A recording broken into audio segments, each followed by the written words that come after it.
My name is Marcus. I've rented the same apartment for 4 years. Always paid on time, never caused a single problem for my landlord, a man named Gary who owns 6 units in my building.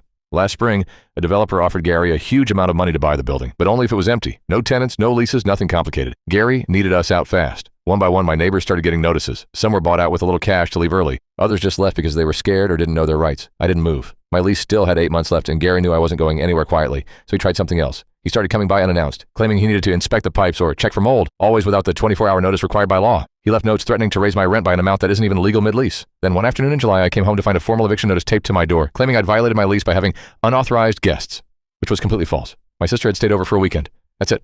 What Gary didn't know is that after the second unannounced visit, I started recording everything. Every conversation, every note, every visit, time-stamped and saved at 3 different places, including a lawyer friend from college I'd been keeping in the loop the entire time. I brought 16 weeks of documentation to the local tenant rights office. Illegal entry, retaliatory eviction, harassment, an attempt to raise rent above the legal limit mid-lease.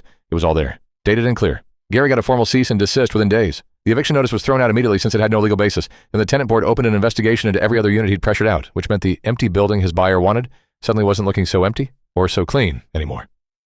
The sale fell through 2 months later. I still live here. Gary and I don't talk much, but every rent payment goes through certified mail now, and every visit gets scheduled 48 hours in advance in writing. He learned the hard way that quiet tenants aren't always the easiest ones to push around. Sometimes we're just paying closer attention.